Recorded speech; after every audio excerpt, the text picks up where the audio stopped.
Oke, Muhammad Eksan, selamat datang Pak Muhammad Eksan. Selamat datang, makasih Mas. Iya, iya. Makasih Di atas di kesempatannya. iya. Di Jember gimana? Lagi cerah atau hujan? Sedang hujan ini. Oh, iya. Alhamdulillah. Berarti kalau hujan betul-betul bisa memberikan pemberdayaan untuk desa ya. Pokok tidak banjir. Oke, kita mulai diskusi ini. Untuk narasumber pertama mungkin disilakan untuk Pak Eksan mengupas lebih jauh tentang bagaimana seharusnya optimalisasi kepemimpinan di desa. Jadi Pak Iksan ini punya waktu untuk memberikan pencerahan bagi kami itu selama maksimal 20 menit. Jadi sekarang menit 52.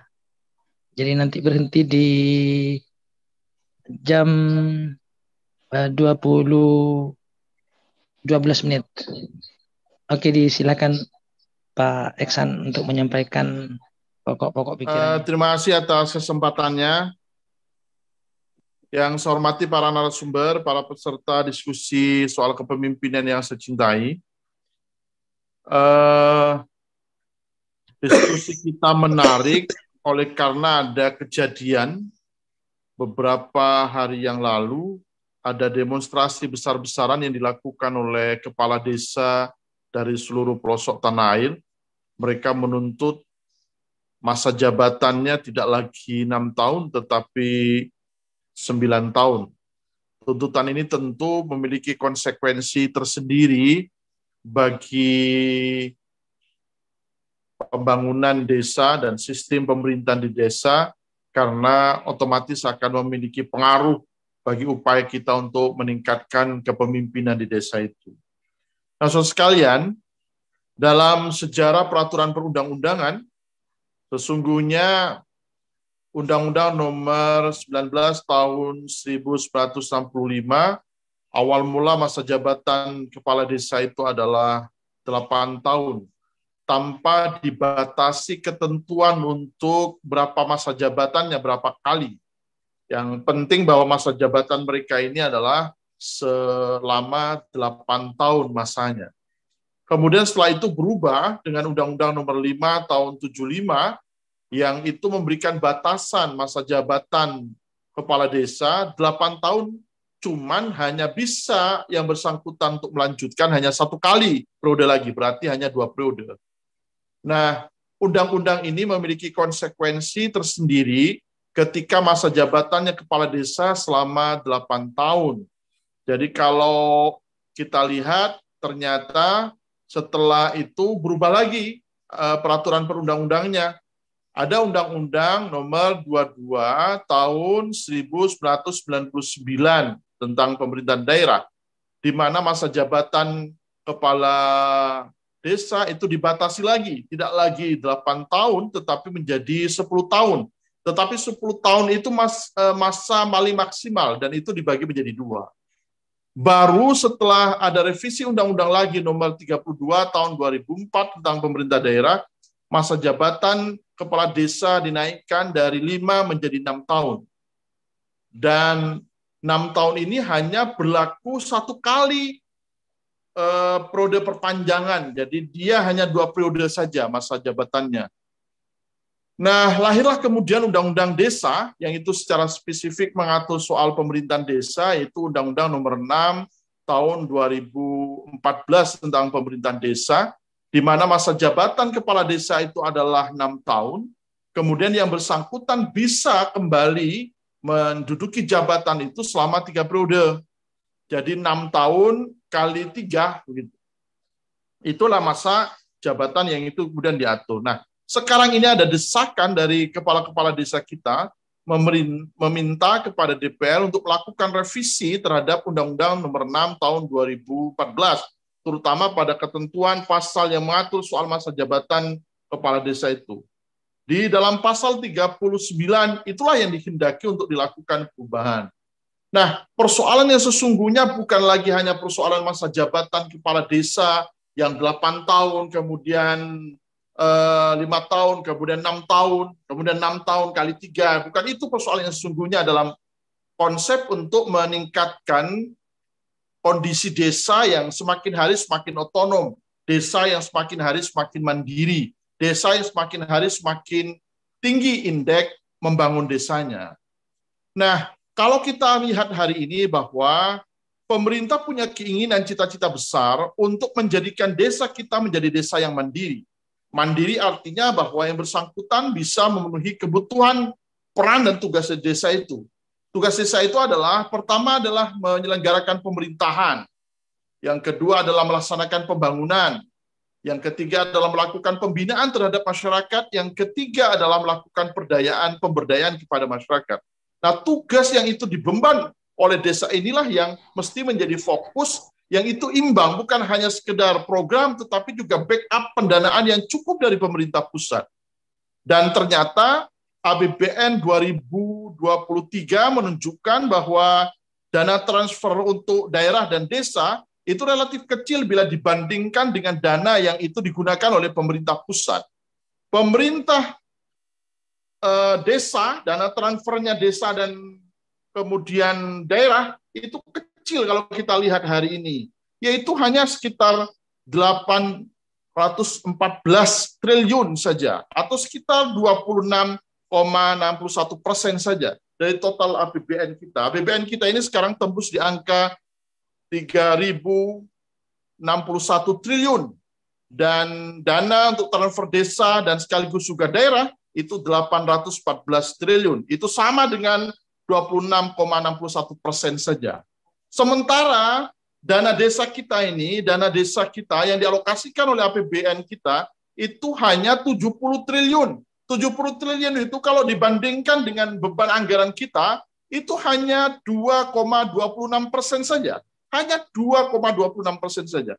Bagaimana kemudian desa yang jumlahnya begitu besar hari ini, yang sampai mencapai lebih dari 83.000 desa yang bersebaran di seluruh tanah air, bisa menggunakan dana yang terbatas untuk melakukan peran yang maksimal di dalam pembangunan desa.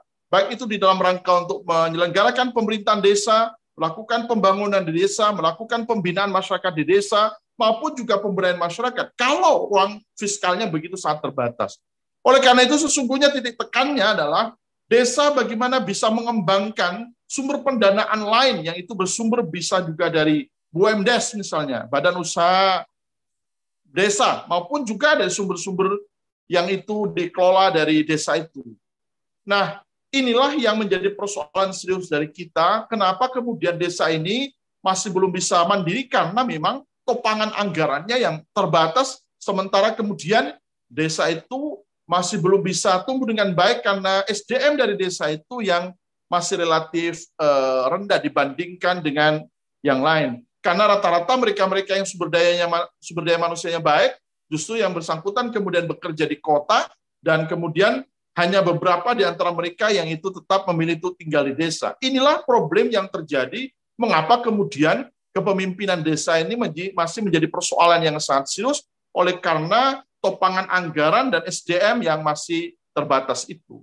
Nah, ke depan kalau kita ingin meningkatkan, mengoptimalisasikan kepemimpinan desa, mau tidak mau share anggaran antara pemerintah desa dengan pemerintah pusat, pemerintah desa dengan pemerintah kabupaten dan provinsi, haruslah pada proporsi yang relatif imbang. Kalau dengan hanya 2,26% saja yang bersangkutan bisa mengelola dana desa, saya kira tidak bisa maksimal apa yang kita capai, kecuali hanya menjalankan oleh tugas-tugas rutin semata-mata.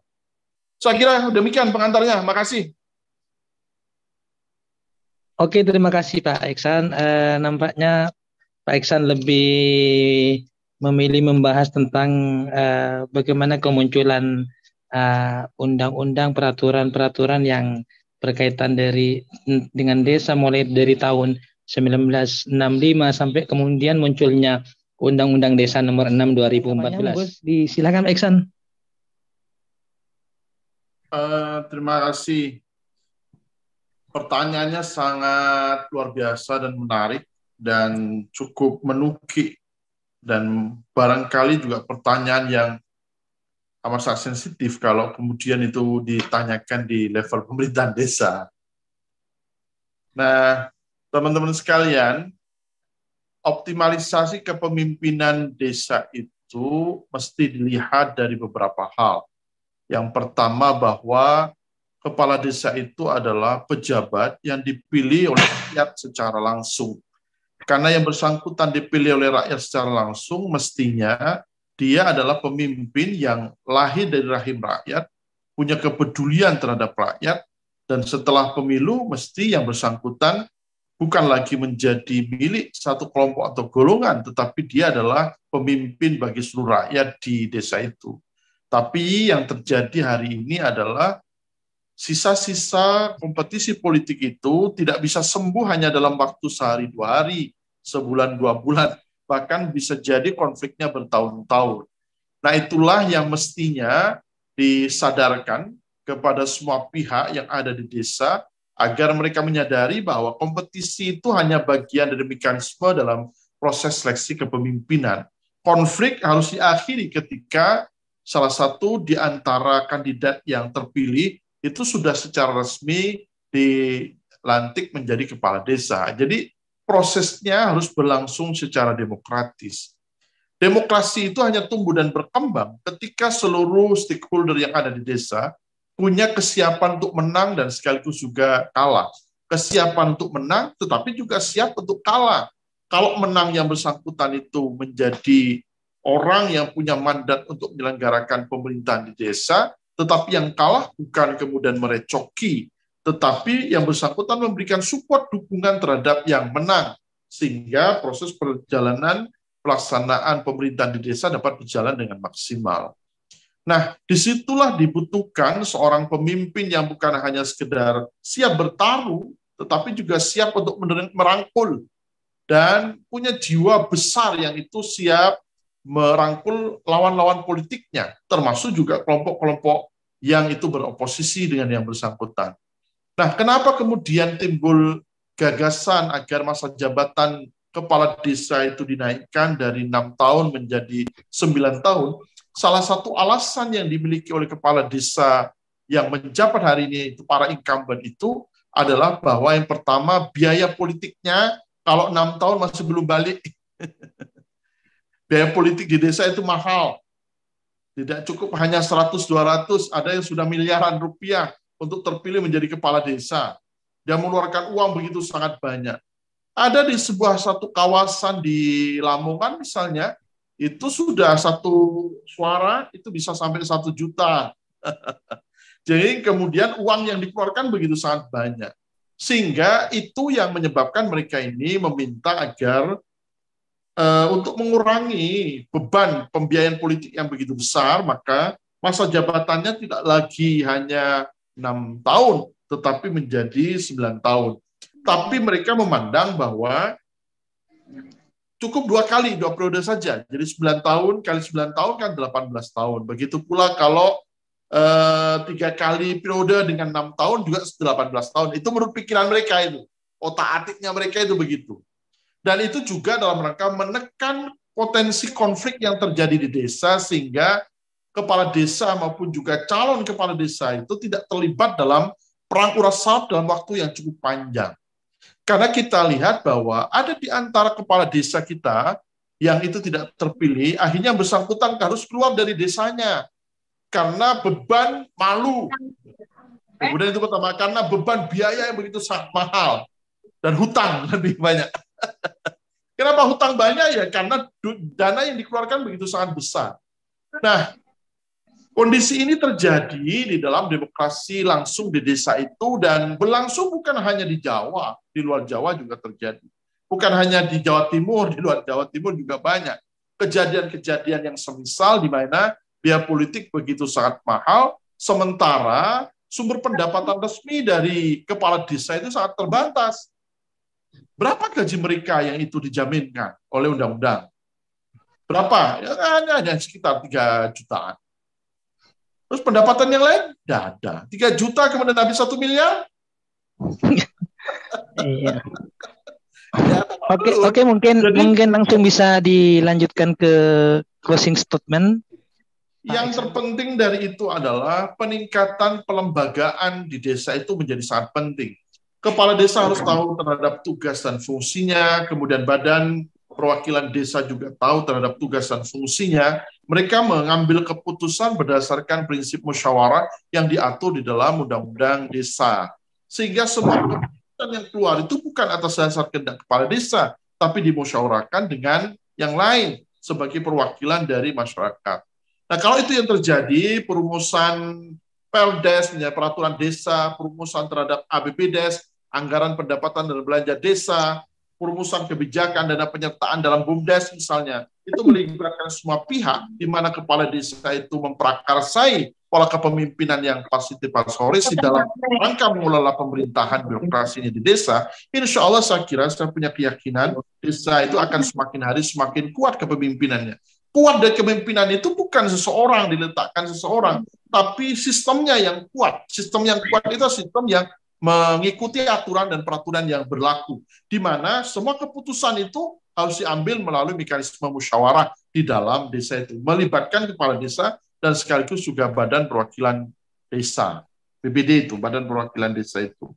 Kalau itu terjadi, insya Allah saya kira masalah apapun yang terjadi di desa itu akan bisa dikurangi. Itu yang pertama. Yang kedua adalah kita ini membutuhkan seorang pemimpin yang visioner di desa itu, bukan hanya sekedar punya kepedulian dan care terhadap urusan rakyat kecil, tetapi juga punya visi kewirausahaan yang kuat.